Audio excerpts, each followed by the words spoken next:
Bueno, es una bendición para mí estar con ustedes. Es tan hermoso poder reencontrarse con amigos. Yo al campamento Ranchillo creo que he ido desde los 4 años de edad. Hoy ya tengo 35, así son varias décadas que he podido compartir con amigos de esta ciudad y de otras ciudades. Es tan hermoso poder tener tiempos de comunión. La comunión, la iglesia se fortalece, es algo que yo me he dado cuenta. He podido darme cuenta al lugar donde voy, encuentro a mis hermanos y encuentro a mi familia. Recién estábamos hablando de estos hechos apocalípticos que están ocurriendo y hay señales, pero una señal es gloriosa de últimos tiempos y es que la iglesia se va a unir. La iglesia va a ser la más poderosa en cuanto a manifestación de la gloria del Espíritu. No en que el Espíritu está más con la última iglesia que con las antiguas, sino que en cuanto a manifestación va a ser gloriosa, y esto también va a ser una señal de últimos tiempos. Por lo tanto, cuando vemos todas estas señales que comentábamos recién, puede sobrevenirnos temor. El tema de las guerras, de la persecución, pero la verdad que si nos toca a nosotros ser parte de la última iglesia, es una bendición gloriosa. Es un deseo que debemos tener inclusive en el corazón, porque el Espíritu Santo va a empezar a unir a la iglesia como nunca antes. Va a empezar a reflejarse el poder del Espíritu y es algo que a mí me anima. Cuando yo escucho esta noticia de Donald Trump, es algo que a mí realmente me anima, porque más allá de la persecución que pueda ocurrir, más allá de todas las cosas que puedan pasar, la iglesia se va a unir. Y la iglesia va a reflejar la gloria y el poder de Dios. Va a ser realmente una maravilla poder estar en un culto. El culto va a tener sanidades, no tan solo con la oración, sino que en la alabanza se van a sanar enfermos. En la alabanza un inválido va a poder caminar, un ciego va a poder ver y nosotros lo vamos a ver, mis hermanos. Hay una oración que es la oración de Jesús, que le dice al Padre: Señor, yo te ruego que sean uno, tal como tú y yo somos uno. Y yo estoy seguro que el Padre no va a hacer oídos sordos a la oración del Hijo. No va a hacer oídos sordos, no va a decir: sí, esa oración es muy antigua, ya pasó el tiempo. El Padre está trabajando junto al Espíritu para que seamos uno. Tuvimos este fin de semana un tiempo hermoso con los jóvenes, los que participamos. Me llamaron, me hablaron si yo podía estar y para mí es una bendición. En el momento en que me dijeron y me pidieron estar, yo dispuse mi corazón con alegría. No tan solo con responsabilidad, sino con alegría. Porque estar unidos, mis hermanos, tener comunión y ser uno es parte del propósito eterno de Dios. Pudimos trabajar con esto. Hablamos del propósito eterno de Dios y es tan hermoso poder repasar cosas que nosotros entendemos y vemos. Nacimos como congregación bajo este propósito, que es ser una gran familia de muchos hijos semejantes a Jesús. Pero es tan diferente cuando el Señor lo revela. Podemos tenerlo en nuestra mente, podemos repetirlo de memoria, pero es tan diferente cuando el Señor lo revela. Si hay revelación del propósito del Señor, todo debe cambiar. Nuestra oración, nuestra comunión íntima con Dios y con los hermanos va a tener otros matices. Es necesario que podamos vivir como familia y pudimos trabajar esto con los jóvenes. El Señor nos siguió hablando, tantos testimonios que ocurrieron. Cuando hubo un momento, una instancia de dar testimonio, al principio es difícil, siempre ocurre. ¿Quién quiere dar testimonio? Es como que nadie pasa en un principio. Uno da el paso y empieza otro y otro. Y los jóvenes empezaban a dar testimonios, algunos con tribulaciones, algunos con victorias, otros con testimonios de otros casos que le ocurrieron a compañeros de universidad. Y yo puedo ver, mis hermanos, y estoy seguro que todos ustedes, que la gloria del Señor se manifiesta en nosotros. Que la gloria del Señor está en nosotros y cuando entendemos cada vez más el propósito de ser familia, nuestro deseo va a ser estar unidos. Nuestro deseo va a ser que tal vez que alguien que no le guste la incomodidad de la carpa, pero ahí va a estar mi familia en el campamento de Ranchillo, por lo tanto me esfuerzo por ir. Cuando tal vez alguien dice: chuta, tengo poco tiempo para estar en la iglesia, pero ahí está mi familia. Hablábamos ayer de la diferencia entre el propósito de Dios y la salvación. Hay una gran diferencia. El propósito del Señor siempre ha sido ser familia. Y la salvación no es propósito, sino una consecuencia de vivir como la familia del Señor. Hay una estadística bien importante que cuando hay un terremoto, la mayor cantidad de gente que muere es producto de ¿quiénes? De los que se quieren salvar, de los que quieren huir, arrancar. La gente cae, pasa por encima, se hace un pequeño cerro inclusive de cuerpos porque la gente pasa y la gente va muriendo aplastada por los que se quieren salvar. Es tan diferente el matiz entre entender el propósito del Señor como familia y vivir en pos de la salvación. Porque si yo vivo en pos de la salvación voy a caer en eso, intentar salvarme a mí mismo. Pero si vivo en pos de la familia del Señor, pongámonos en este caso en el mismo terremoto, ustedes muchos que son padres de familia, yo acá estoy solo. Si hay un terremoto, ¿qué digo yo? Tengo que salir. Pero si usted es papá de familia, ¿qué hace? ¿Dónde está el niño? Inmediatamente, los niños están en la clase, el papá o la mamá es capaz de que se le caiga el edificio encima si es que no sale hasta con el último hijo. Es tan diferente entender el propósito de Dios que es familia. Porque cualquier cosa puede ocurrir, terremoto, incendio, y el papá no sale de ahí hasta salir con el último de sus hijos. Si entendemos, mis hermanos, por revelación el propósito del Señor, no va a ocurrir en nosotros ¿y qué es del hermano tanto? No sé, hace como 3 meses que no viene, se habrá ido nomás. ¿Qué pasa si en nuestra familia un hijo se va y no vuelve a la casa? ¿Qué está pasando? Uno le empieza a llamar por teléfono al hijo, si es que tiene celular, y no contesta. Empieza después, pasa el día, pasa el otro día. ¿Qué hace el papá y la mamá? Van a todos los lugares. Llaman a carabineros, empiezan a llamar a gente, amigos de la persona. Tenemos que entender que el propósito de Dios es ser familia. Por lo tanto, si uno desaparece, en nosotros no puede quedar se habrá ido nomás. No puede quedar eso. Necesitamos, mis hermanos, tener revelación del propósito de Dios. Es algo que el Señor me mostró, pero no lo tengo completamente revelado. Yo estoy seguro que hasta el último día de nuestra vida va a haber algo nuevo con respecto al propósito del Señor. Va a haber algo que estaba en mi corazón que aún no ha sido revelado de la familia del Señor. Y eso trabajamos ayer, estuvimos orando, tuvimos un tiempo hermoso, la verdad, y me anima mucho poder darme cuenta que hay oración. Me anima mucho poder darme cuenta que hay deseos de orar, deseos de estar juntos y unidos como familia. Es más, el hecho de yo venir, me recuerdo hablando con mi amigo Daniel, que nos hospedó. Le agradezco a Daniel y su familia por el hospedaje. La verdad es que nunca me habían ofrecido 3 tipos de desayuno en la mañana. Se refleja el amor de familia también ahí. Yo pensé que ya con 2 desayunos estaba bien, pero llegó un tercero después. Así que es una bendición también. Se refleja el corazón de la familia. Pero cuando hablábamos con mi amigo Daniel, comentábamos un poquito lo que iba a ocurrir, que el retiro no tenía una planificación, sino que íbamos a ver lo que el Señor iba a hacer. Y dije, el propósito del Señor ya está listo. Si ya estamos acá, ya tenemos comunión y todo lo que viene es añadidura del Espíritu Santo. Así que mis hermanos, los animo a buscar y a pedir revelación. Señor, revélame tu corazón. Señor, revélame tu propósito. El pastor con más sabiduría de esta tierra todavía debe orar esto. Señor, revélame más tu propósito, porque el propósito de la familia de Dios es eterno e infinito. Amén, mis hermanos. Yo quiero hablar acerca de la santidad hoy día. Es un concepto crucial, importante, necesario para vivir el propósito de Dios. La palabra dice que el Señor nos escogió de antemano para ser santos y sin mancha delante de Él. La verdad es que la palabra santos es apartado para, ¿cierto? Hecho para Dios. Y sin mancha, o también intachable, otra versión, es un proceso en el cual vivimos. Pero quiero ver hoy día el destino de vivir en santidad. ¿Por qué tenemos que ser santos?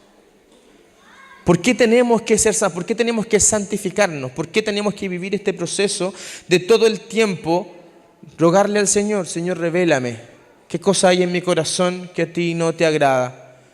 Si nosotros no entendemos que necesitamos santificarnos diariamente, vamos a vivir una vida mediocre espiritual, pensando de que soy parte de una iglesia y ya está todo arreglado. Vamos a poder desglosar esto, lo que el Señor me ha entregado, y vamos a orar por esto pidiendo al Señor sabiduría. Amén. Padre Santo, Señor, muchas gracias por estar aquí con tus hijos, Dios. Muchas gracias, Señor, por vivir como familia. Enséñanos, Señor, a vivir la familia que tú quieres, la familia de calidad, la familia que ama, Padre amado. El mundo, Señor, no se va a impactar tanto por la palabra, sino por la calidad de familia, Señor, que encuentre en la iglesia. Y yo te ruego por esto, que tú, Jesucristo, te formes en nuestros corazones. Sigue revelando, Señor, tus propósitos. Y sigue revelando, Señor, la santidad, la necesidad de ser santos. Y el esfuerzo, Señor, de ser sin mancha, Padre amado, delante de ti. Yo te ruego, Señor, que tú hables a tus hijos. Todo lo que yo no pueda hablar, Señor, y tú sí quieras hablarlo, y que mi incapacidad humana, Señor, no logre captarlo, yo te ruego, Dios, que tú hables directamente al corazón de tus hijos. Yo te pido, Señor, que tú sigas ministrando en esta semana, en el día de mañana y todos los días que vienen, Señor, para completar y perfeccionar tu obra, Señor, hasta tu día, Jesús. Muchas gracias, Señor. Amén. Amén. Vamos a leer la primera carta de Juan. Me gusta Juan. El apóstol Juan es muy definido. Él define los conceptos. Cuando uno lee las cartas de Juan, uno no queda mucho con la duda, no queda con él, ¿qué habrá querido decir con esto? Juan empieza a definir. Y esto es lo que me agrada de Juan, lo que me gusta de Juan. Juan en esta carta ya tenía años de llenura del Espíritu, ya tenía años de ministerio apostólico, era un hombre maduro, era un hombre que entendía lo que era estar con Jesús, entendía el hecho de que Jesucristo se haya ido y entendía más cabalidad cuando el Espíritu Santo vino, de que Jesús habitaba y estaba dentro nuestro. Es tan importante entender lo que Juan nos está diciendo y poder leerlo y buscar revelación de Dios, porque Juan aquí da definiciones claras. Vamos a leer primero de Juan desde el versículo 1. Aquí refleja lo que ocurría en el corazón del joven Juan, un adolescente que estaba escuchando a su maestro Jesús. Dice, lo que era desde el principio, se refiere a Jesús, lo que hemos oído, lo que hemos visto con nuestros ojos, lo que hemos contemplado y palparon nuestras manos tocante al verbo de vida. Dice entre paréntesis, porque la vida fue manifestada y la hemos visto y testificamos y os anunciamos la vida eterna, la cual estaba con el Padre y se nos manifestó. Lo que hemos visto y oído, esto os anunciamos, para que también vosotros tengáis comunión unos con otros, y nuestra comunión verdaderamente esté con el Padre y con su Hijo. Estas cosas os escribimos para que vuestro gozo sea cumplido. En otras palabras, podemos decir lo que está diciendo el apóstol el apóstol Juan, el creador de todo este universo, aquel que es dueño de todas las cosas, el alfa y el omega, el primero y el último, lo tuve sentado a mi mesa, lo pude tocar, lo pude abrazar, pude conversar directamente con el creador de toda la vida. Eso está diciendo, lo que vieron mis ojos, lo que pude tocar, yo hoy día se los quiero declarar, quiero decir quién es. Eso está diciendo Juan, pero está diciéndolo con un motivo. Yo les voy a decir todo esto, todo lo que yo he recibido de Dios, dice, para que también ustedes tengan comunión los unos con los otros. Es tan importante entender que la revelación de Juan, el por qué Juan escribe este libro, es para que tengamos comunión, es para que estemos juntos. Para esto escribe Juan. Si yo leo el libro de Juan y en mi corazón sigue el deseo de estar solo, fuera de la iglesia, no estoy entendiendo el corazón de esta carta. porque el deseo de Juan era revelar lo que es Jesús, pero para que tengamos comunión. Y vamos a ver las primeras definiciones de Juan. Versículo 5 dice: este es el mensaje que hemos oído de Él, de Jesús. Y os anunciamos, ¿qué dice? Dios es luz y no hay ninguna tinieblas en Él. Dios no es como el famoso yin y yang, que todo lo blanco tiene algo negro, que todo lo negro tiene algo blanco. No, Dios es luz, completamente luz, y en Él no existe ninguna tiniebla. Primera definición que da de Dios. Pero acá esto nos lleva a nosotros. Si decimos que tenemos comunión con Él y andamos en tiniebla, mentimos y no practicamos la verdad. Esta definición, esta revelación de Jesús, la podemos llevar a nuestras vidas. Si yo digo, no, yo tengo comunión con el Señor, igual tengo unas situaciones de pecado en mi vida, ¿qué dice? Está en tiniebla entonces. No practica la verdad. Versículo 7 dice: pero si andamos en luz, como Él está en luz, ¿qué ocurre? Tenemos comunión unos con otros. O sea, yo no puedo decir, mis hermanos, no puedo decir en mi corazón, bajo esta revelación de Juan, es que yo estoy en luz. Yo tengo tanta relación con el Señor que no necesito de la iglesia. ¿Qué dice el apóstol Pablo? Entonces está en tinieblas todavía. Usted está en tinieblas, dice. Si usted no necesita, si dice, no, es que yo me quedo, yo oro al Señor, yo puedo orar 5 o 6 horas y estoy en la casa y la verdad es que la iglesia me frena. Estar en la iglesia, hay tanta gente que no vive mi vida espiritual, que yo estoy un peldaño más arriba. Bueno, muchas definiciones que pueden ocurrir, que en la iglesia hay tantas cosas que ocurren, que dice Juan, usted está en tinieblas. Porque si usted está en luz, va a desear la comunión. Y miren lo que ocurre si andamos en luz, como Él está en luz, tenemos comunión unos con otros. Y después de esto, la sangre de Jesucristo, su Hijo, nos limpia de todo pecado. A veces uno dice, Señor, tu sangre me limpia, pero eso es un patrimonio de la comunión.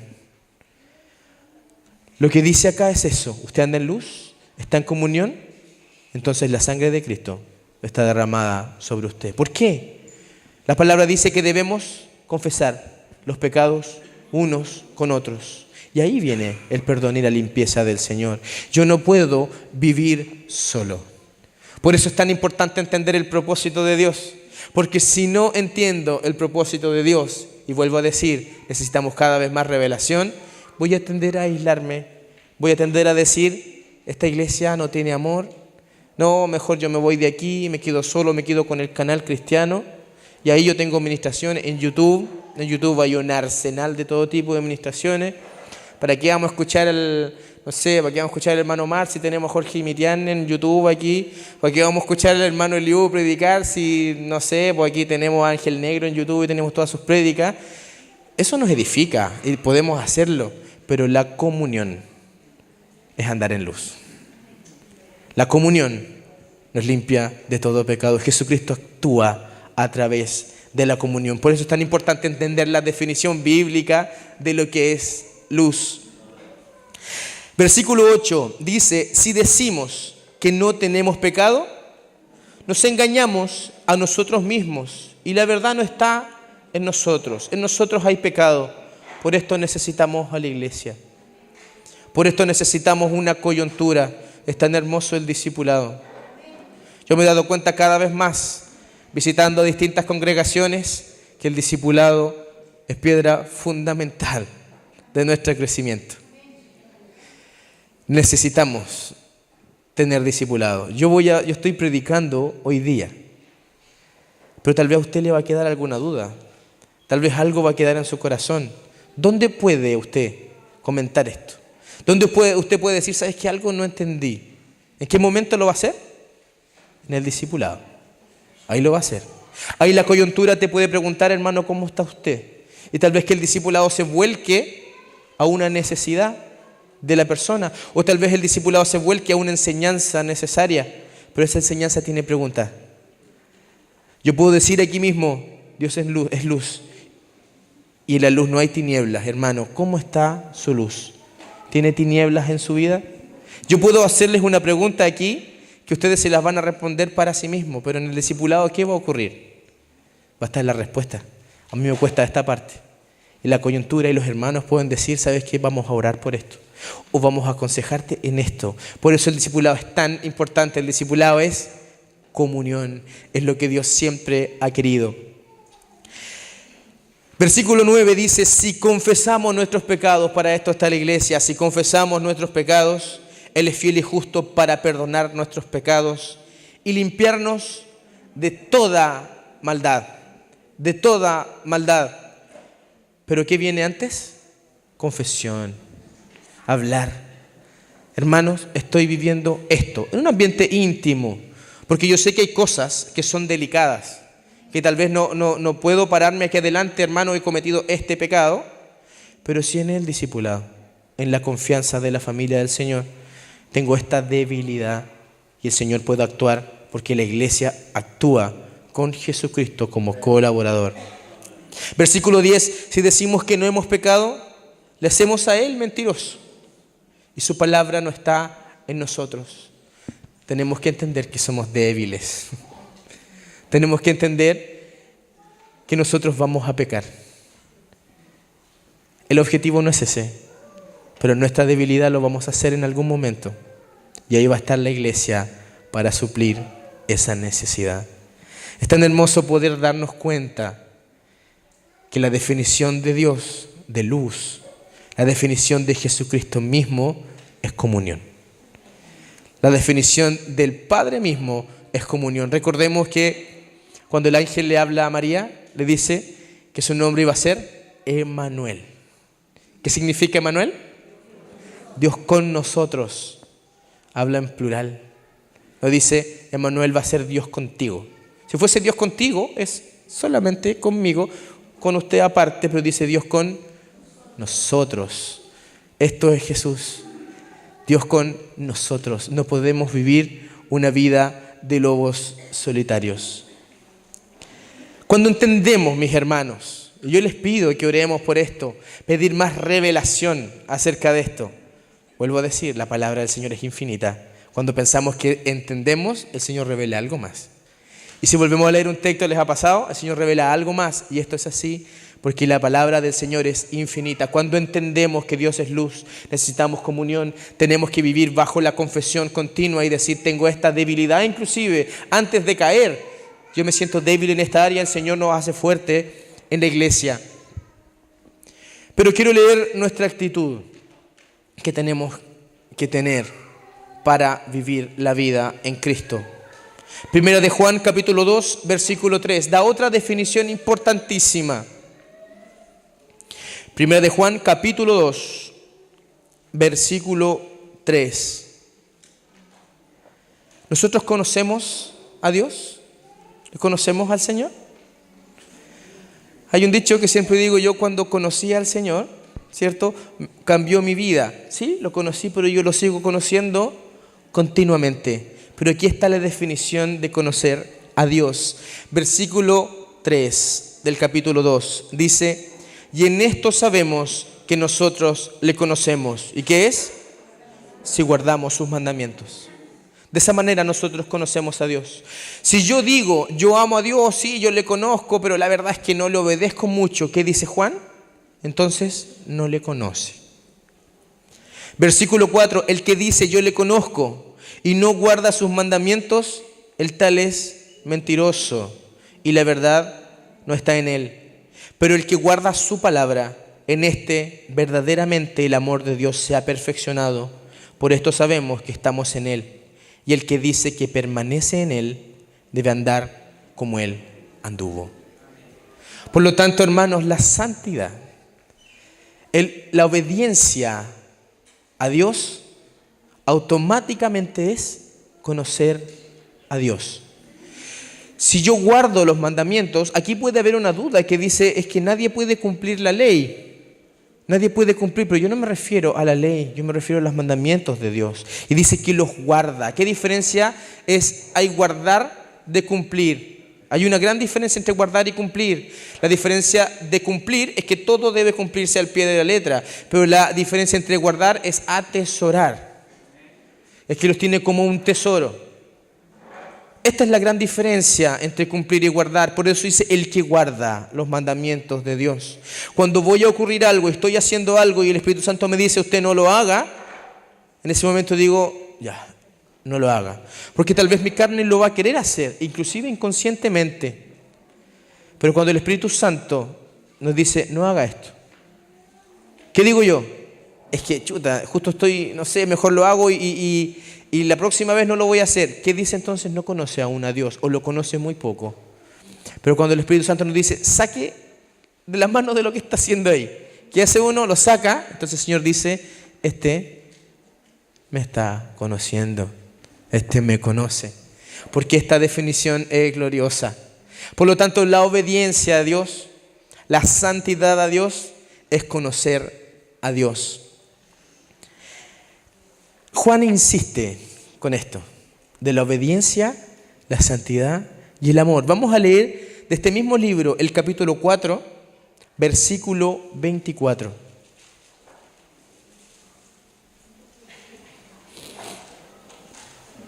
Juan 4, 24. Ay, perdón.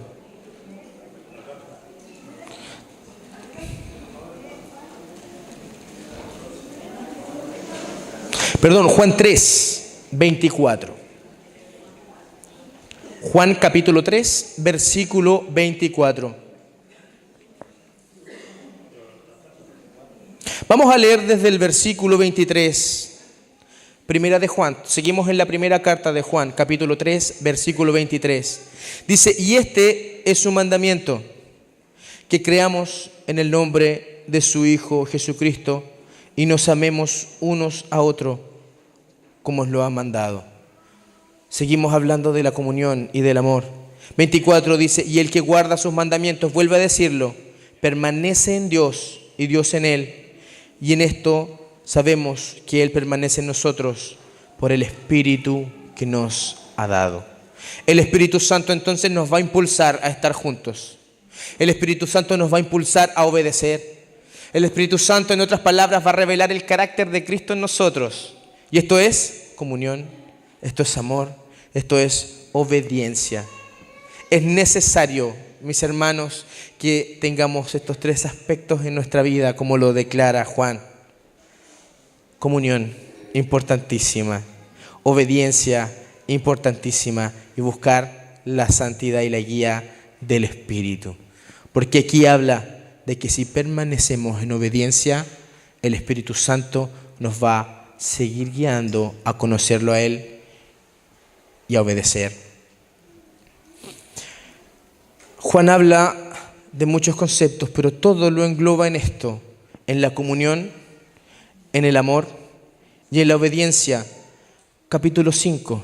Estamos haciendo un paseo por distintos versículos de esta carta. Capítulo 5, versículo 2 al 4. Dice, en esto conocemos que amamos a los hijos de Dios. Ahora vamos a ver lo que ocurre en la iglesia. En esto conocemos que amamos a los hijos de Dios cuando amamos a Dios y guardamos sus mandamientos. Pues este es el amor de Dios, que guardemos sus mandamientos, y sus mandamientos no son gravosos. Porque todo el que es nacido de Dios vence al mundo. Gracias, Señor. Y esta es la victoria que ha vencido al mundo. ¿Cuál es? Nuestra fe. Es lo que creemos. Versículo 5 dice, ¿quién es el que vence al mundo? Sino el que cree que Jesús es el Hijo de Dios. Yo puedo decir, yo creo en Jesús, yo creo en Dios, pero a mí me cuesta estar en la iglesia. Entonces, usted todavía no ha vencido al mundo, porque la iglesia es la que tiene las llaves del reino. La iglesia es la que se para frente a las puertas de la muerte y ¿qué ocurre? No prevalecen. La iglesia es esto. Por lo tanto, si conocemos a Dios, si yo digo, yo conozco a Dios, automáticamente voy a tener la necesidad de buscar la iglesia. Automáticamente voy a tener la necesidad de limar asperezas en la iglesia. automáticamente voy a tener la necesidad de tener comunión y poder reconciliarme tal vez con el hermano que yo había tenido un pleito. Porque este es el amor, que guardemos sus mandamientos. Y Jesucristo dio un mandamiento, uno nuevo. ¿Y cuál era? Que nos amemos. Que nos amemos unos a otros. Es tan hermoso poder ver que el Señor siempre nos impulsa a la comunión y al amor. La palabra dice que Jesucristo en la cruz, dice que destruyó el muro de separación, aboliendo la enemistad. Dice que la mató, ni siquiera la abolió, mató la enemistad y la crucificó en la cruz. La pregunta es: ¿por qué nos dividimos? ¿Por qué nos peleamos muchas veces? Si uno dice, hay como una contradicción ahí. ¿Por qué peleamos? ¿Por qué tenemos rencillas? ¿Por qué nos dividimos? Si el Señor ya mató eso, la respuesta es que somos ignorantes. Y me incluyo en esto. Porque ignoramos que el Señor murió en la cruz por esto. Ignoramos que esto está muerto y nosotros los volvemos a traer a la vida. Por lo tanto, tenemos que entender que si estoy en luz, si yo digo estoy en luz, necesito de mi hermano. Si yo no siento la necesidad de mi hermano, estoy en tinieblas. Si yo no siento obedecer a Dios, estoy en tinieblas. Porque el amor no es tan solo un sentimiento pasional. El amor es una decisión de obediencia. Por lo tanto, Juan habla aquí de la santidad, dentro de todos estos aspectos que hemos visto. Y quiero hacer dar cuenta que santidad también es amor, que obediencia también es amor, porque siempre mezcla estas tres cosas: amor, comunión y santidad. Que santidad también es obediencia. Tres cosas importantes. Este Juan es un Juan maduro. Este Juan es un Juan que ha pasado años en comunión. No es el Juan discípulo, adolescente, muy joven, que estaba escuchando a Jesús y que lo amaba profundamente. No es ese Juan. Es ese Juan que vivió el Pentecostés. Pasaron años, se formó la iglesia y siguió formándose hasta el último día de su vida, hasta el último momento en que pudo tener comunión con ella. Este Juan, un Juan maduro, escribe esto. Pero Juan, ¿de dónde sacó esto? ¿Lo inventó él? ¿Juan recibió revelación en el futuro de esto? Juan lo escuchó directamente de Jesús. Escuchó directamente de su maestro. Lo que está hablando aquí Juan es un Juan maduro, pero quiero llevarlos al Juan joven. Quiero llevarlos al Juan adolescente, que tal vez escuchaba cosas y no las podía entender, pero después de la llenura del Espíritu, después de vivir en comunión, las puede entender y enseñar y dar cuenta de su vida, de la riqueza de la comunión. Vamos a leer ahora el Evangelio de Juan, cuando este Juan era un adolescente. Juan capítulo 14.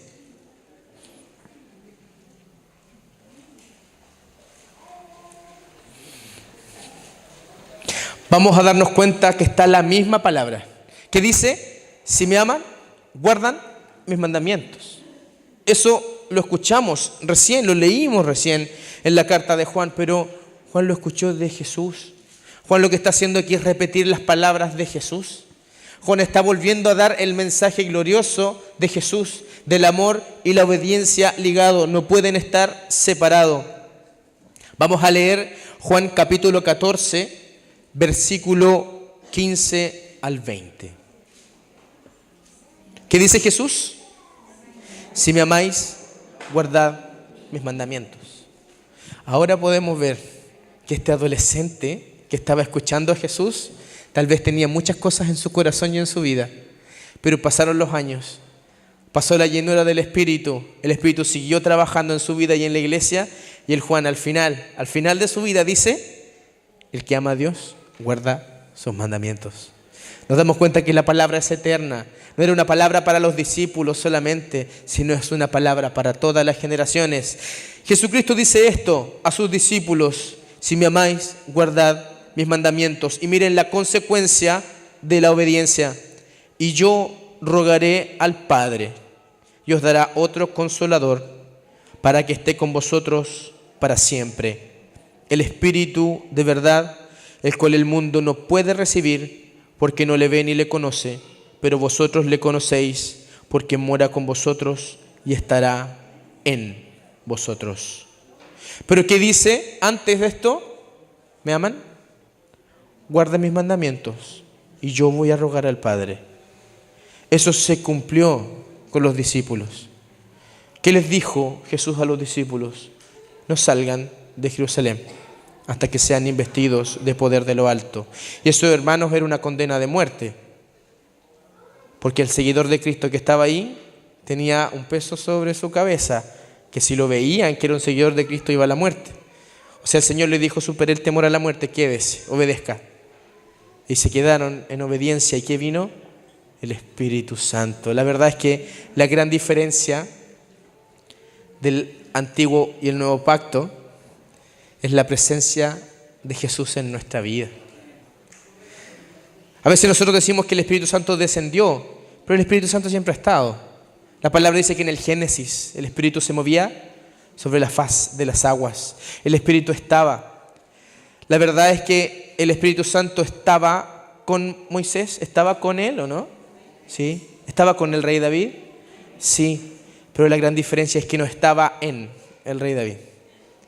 No estaba en rey David. Y esa es la diferencia del Antiguo y el Nuevo Pacto. Una de ellas, que es muy gloriosa, que Dios hoy día está con nosotros, tal como estaba con Moisés, pero también está en nosotros. Nosotros somos instrumentos de Dios. Jesús está en nosotros. El apóstol Pablo rogaba por algo. Decía: yo ruego hasta las lágrimas y suplico a Dios para que Jesucristo sea formado en ustedes. Porque ahora Jesús está en nosotros. Por lo tanto, aquí está lo primero: amor y guardar los mandamientos. Y el Espíritu Santo empieza a revelarse. En este mismo capítulo de Juan, Jesucristo dice 4 veces esto.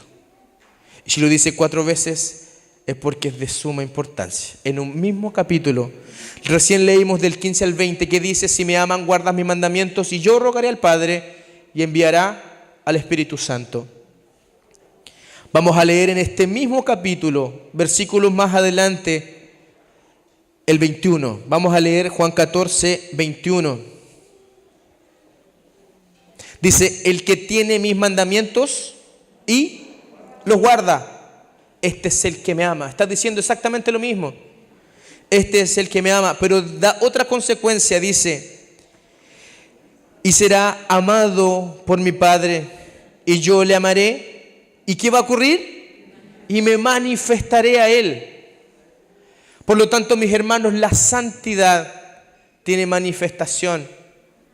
La santidad, tarde o temprano, va a provocar manifestación del Espíritu Santo. La primera promesa que hizo Jesús de amor y obediencia era la venida del Espíritu Santo. Pero ahora está la manifestación. Y yo cuando leo esto pregunto: Señor, ¿por qué tú no te has manifestado en mi vida tal como los apóstoles, que sus sombras sanaban a los enfermos? ¿Por qué? Señor, necesito aprender cada vez más a obedecer y a obedecer por amor. Porque la obediencia está ligada a la manifestación del Espíritu Santo. La obediencia y el amor a Dios, no obedecer por obedecer, sino obedecer porque amo, está ligada a la manifestación del Espíritu Santo. Y Jesús sigue insistiendo. Vamos a leer el versículo 23 de este mismo capítulo. Respondió Jesús y les dijo: ahora por tercera vez, el que me ama, mi palabra guarda. Y miren la consecuencia: y mi Padre le amará, vendremos a él y haremos morada con él. Haremos morada con él. Jesús empieza a habitar. Donde nosotros estemos, el Señor empieza a habitar. Y cuando Jesús hace morada, cuando Jesús se hace espacio en un lugar, más que se hace espacio, toma el control. La palabra morada está ligada a ¿qué cosa? A dominio. Jesús no quiere ocupar un lugar en nuestro corazón. El Espíritu Santo no dice esto: ¿quieres darme un lugar? No es eso. A veces nosotros cuando predicamos decimos eso: ¿quieres darle un espacio de tu corazón al Señor? La verdad es que esta no es la realidad. Dios no quiere hacerse un espacio en nuestro corazón. Dios quiere tomar el control de nuestro corazón. Dios quiere tomar el control de la vida. Y nos damos cuenta que amor, obediencia, santidad tienen 3 cosas. La venida del Espíritu Santo sobre nuestra vida, la manifestación del Espíritu Santo sobre nuestra vida y la morada, que es tomar dominio y control. Por eso Jesús lo dice 3 veces. Pero para que quede claro, en este capítulo Jesús, yo me imagino, dice, si es que alguien todavía no ha entendido de que si me ama, me obedece, lo vamos a decir en sentido contrario. Aquí Jesús utiliza un recurso pedagógico. Yo soy profesor y reconozco inmediatamente este recurso pedagógico que está. Veamos ahora el versículo 24. Da vuelta la idea. Dice, el que no me ama, no guarda mis palabras. Por si acaso, si alguien aún no ha entendido que el que me ama guarda mis mandamientos, lo voy a dar vuelta como un recurso pedagógico. El que no ama no guarda mis palabras, y la palabra que habéis oído no es mía, sino la del Padre que me envió. Por si acaso, si a alguien le queda una duda, dice Jesús, el que no me ama no guarda mis palabras. Por lo tanto, si yo digo, Señor te amo, estoy diciendo también a la vez, Señor, guardo tu palabra. Señor, yo te obedezco. Señor, yo me esfuerzo por guardar tu palabra. Cuando yo vivo de una manera en que peco y le pido perdón a Dios, peco y le pido perdón a Dios, peco y le pido perdón a Dios, el Señor nos va perdonando si confesamos. Pero este no es el objetivo de la santidad. El objetivo de la santidad es la manifestación del Espíritu Santo. Este es el objetivo de la santidad. La santidad, mis hermanos, no es para ser puros y santos solamente. No es tan solo para nosotros. Tenemos a veces un pensamiento y un corazón individualista, que las cosas de Dios son para nosotros, y recordemos que las cosas de Dios son colectivas, son todas para comunión. Por lo tanto, si yo digo, Señor, perdóname porque necesito ser puro, la verdad es que el Señor perdóname es ¿por qué? Porque yo necesito que el mundo te vea. Yo necesito, Señor, que mi rostro, Señor, resplandezca. Es la única manera de ganar al mundo. El mundo no se gana, mis hermanos, mediante solamente la predicación, se gana mediante la santidad. Porque la santidad produce gloria. La santidad produce manifestación del Espíritu Santo, lo vemos aquí en Jesús claramente. El que me ama, mi palabra guarda y yo me manifestaré a él. Yo me haré dueño de su vida y vendré con el Espíritu Santo. Son 3 procesos que necesitamos en nuestra vida y son procesos que, vuelvo a decir, son infinitos. Cuando yo digo, tengo la manifestación del Espíritu Santo en mi vida, hay más manifestación. Cuando oro por un enfermo y sana, eso es una manifestación del Espíritu. Pero hay mucho más. Hay mucho más. En la medida que vamos obedeciendo, en la medida que hay cosas que a uno dice, pero es que estas son cosas pequeñas. Cuando uno hace eso, ¿qué estoy cortando? La manifestación del Espíritu Santo. El Espíritu Santo está en nosotros y trabaja.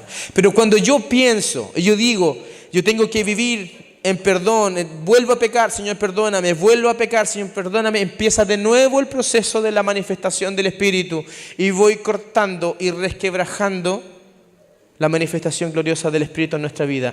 No estoy diciendo que el Espíritu Santo no está en nosotros. Estoy diciendo que corto la manifestación, que es diferente. Necesitamos, mis hermanos, que el Espíritu Santo se manifieste en nosotros. La palabra dice que la creación gime inclusive por la manifestación de los santos. La misma tierra llora por eso y dice, manifiéstense. Iglesia, manifiéstese. En otra palabra, la misma creación dice, iglesia, viva la santidad, ame a Dios, guarde sus mandamientos porque estamos sufriendo. Eso dice la tierra. Concepción necesita de nuestra santidad. Nuestro país necesita de nuestra santidad, de guardar los mandamientos y vivir para Él. Porque la santidad, mis hermanos, no es algo para nosotros solamente, sino que es para que el mundo lo vea. El mundo se va a convencer de Dios, no por una buena palabra tan solo, sino por la santidad que tú vives. Me gusta el apóstol Pablo cuando le habla a una iglesia y le dice, yo cuando fui a ustedes no fui con abundancia de palabras, no fui con palabras rebuscadas, no hice todo un estudio bíblico para ir, sino que vine con poder del Espíritu Santo. Con esto vine yo, con poder del Espíritu, no vine con tanta palabra. Por lo tanto, mis hermanos, si definimos aquí como Jesús define poder, es amor y obediencia. Por lo tanto, nuestra desobediencia como iglesia, nuestra desobediencia como hermanos, nuestra falta de comunión hace ¿qué cosa? Que este mundo empiece a tomar el camino del enemigo. Empieza a ocurrir que esta ciudad se empieza a desviar, que nuestro país se empiece a desviar, que en mi barrio, si voy a lo más mínimo, que nuestra calle no conozca a Dios. Si yo no vivo en obediencia y santidad, nuestro barrio y nuestra calle no va a conocer a Dios por más que prediquemos, por más que hablemos de Dios, por más que mandemos por WhatsApp una prédica hermosa a una persona. Escucha esto, mi vida va a impactar mucho más mi vida de santidad. Y quiero cerrar esto con la hermosa historia de Daniel. Daniel es un gran hombre de Dios y creo que a nadie le cabe duda la convicción de obediencia que tenía Daniel y sus amigos. A nadie le cabe duda de esto. Daniel tiene un significado hebreo que es Dios es mi juez, pero le cambiaron el nombre. ¿Qué nombre le pusieron a Daniel? Beltsasar, y Beltsasar significa Belt es mi juez. Y Belt es un demonio babilónico. Y le cambiaron su nombre, le quitaron su identidad, porque el nombre es identidad, Dios es mi juez, y le pusieron, si pudiéramos traducir a la actualidad, Satanás es mi juez. Le pusieron ese nombre en son de burla inclusive, cambiándole su identidad de nombre. Daniel era muy pequeño, era un joven adolescente, lo quitaron de su familia, seguramente su familia murió, por lo tanto le quitaron toda su familia. Daniel servía en el templo y el templo se destruyó, le quitaron su servicio al templo. Y Daniel, por estar tan cerca del rey, a todos los que estaban ahí los hicieron eunucos. Por lo tanto, perdió toda su generación siguiente, no iba a poder tener jamás hijos. Imagínense el estado de Daniel, anímico me refiero. Perdí a mis padres, perdí mi identidad de nombre, perdí el templo, y perdí uno de los mandamientos hebreos más importantes: multiplicaos, fructificad y procrear abundantemente. Estoy perdiendo todo. Y aún así, y esta es la gracia de Daniel, que dice, Daniel prefirió no contaminarse con la comida del rey. Pongámonos en ese caso, que lo perdimos todo, absolutamente todo. Por último digo, ya, al menos voy a comer bien. Al menos voy a poder alimentarme bien aquí.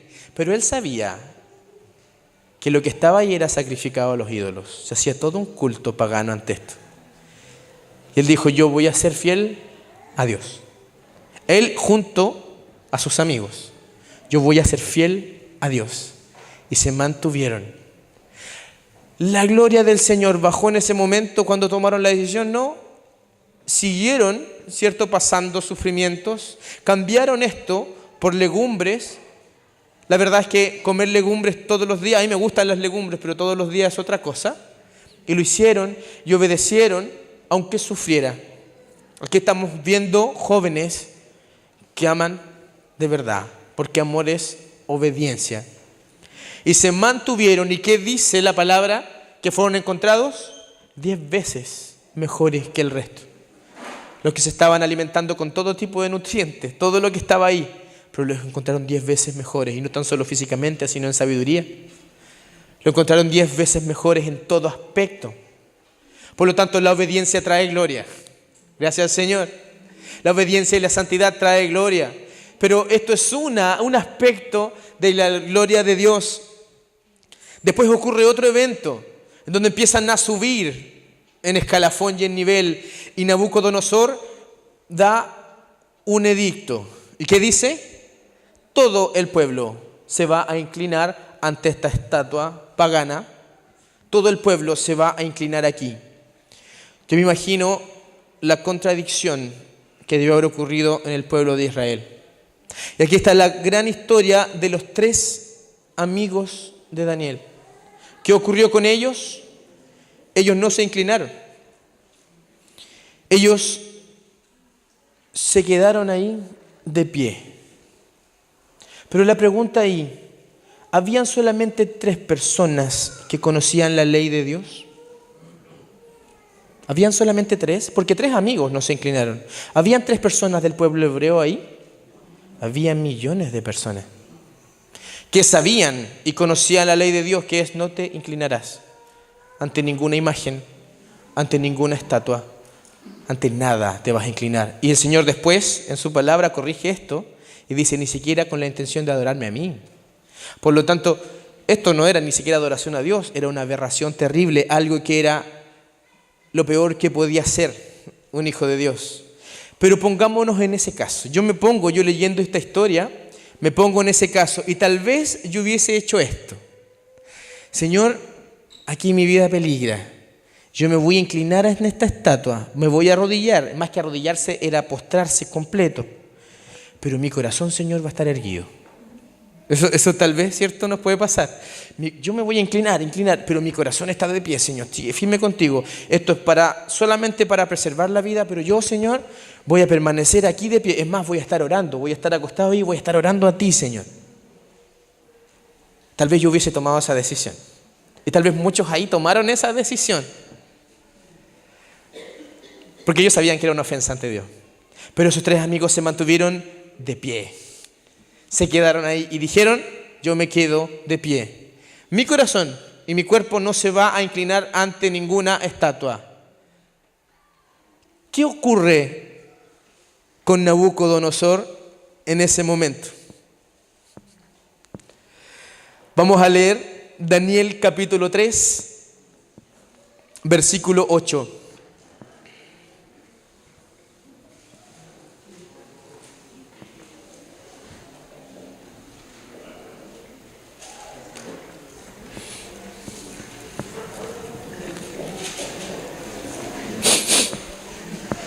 Perdón, vamos a leer el 16. Daniel capítulo 3, versículo 16. El rey los llama y les dice: si ustedes no se inclinan ahora mismo, van a ir al horno de fuego. Y lo que más me sorprende es la respuesta de los amigos. No tan solo la obediencia, sino la respuesta. Vamos a ver el versículo 16. Dice: Sadrac, Mesac y Abednego respondieron al rey Nabucodonosor diciendo: no es necesario que te respondamos sobre este asunto. Y uno aquí, cuando piensa en esto, no es necesario siquiera que te respondamos. Vuelvo a ponerme en los zapatos de ellos. Tal vez que ahí hubiese obedecido a Dios y me hubiese quedado dando explicaciones. Es que mire, mi rey, yo lo amo a usted, usted es mi rey, yo lo sirvo y todo, pero es que hay un Dios sobre mí que a mí me impide hacer esto y que yo no me puedo arrodillar, pero la verdad es que yo te sirvo eternamente, no me mate por favor, rey. Pero ellos, ¿qué dijeron? No es necesario que te respondamos. Dice: he aquí nuestro Dios, a quien servimos, puede librarnos del horno de fuego ardiendo y de tu mano. Y rey, oh rey, dice, y nos librará. Eso dice, Dios puede librarnos. Esa es la fe de estos hombres. Pero lo que viene a continuación es mucho más glorioso. Dice y nos librará, versículo 18. Y si no, ¿qué es y si no?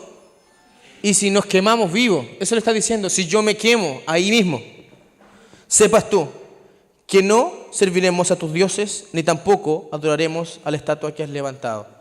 Entonces, esto no era tan solo fe de decir Dios me va a librar de ahí, sino que era Dios me puede librar, pero si me quemo vivo, si yo supiera que yo me voy a quemar vivo ahora, aún así no me voy a inclinar. ¿Qué es lo que ocurre después? Son enviados al horno de fuego y no se queman. El rey mira hacia adentro y dice que hay un cuarto. Lo más probable es que haya sido Jesús el que está ahí, mis hermanos. Había un cuarto ahí. Dice, y hay otro que es semejante a los dioses. Ahí está la manifestación de la gloria del Señor. Pero lo más hermoso es la respuesta que sale de la boca de Nabucodonosor. Versículo 28. Versículo 28, después de ver esta maravilla que estaba ocurriendo, la palabra dice que salen ni siquiera con olor a humo, sus pelos ni siquiera se chamuscaron, nada. 28 dice, entonces Nabucodonosor dijo, atención a estas palabras, bendito sea el Dios de ellos. Sadrac, Mesac y Abed-Negó bendijo a Dios. Dice que envió a su ángel y libró a sus siervos que confiaron en él y que no cumplieron mi edicto, que no me hicieron caso a mí y entregaron sus cuerpos antes que servir y adorar a otro de su Dios.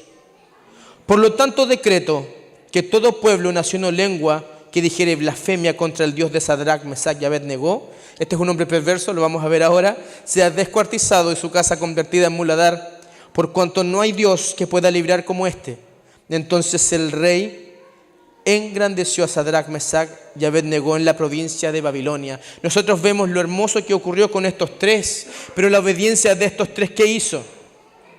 Hizo que este rey pagano, bendito seas tú, Dios.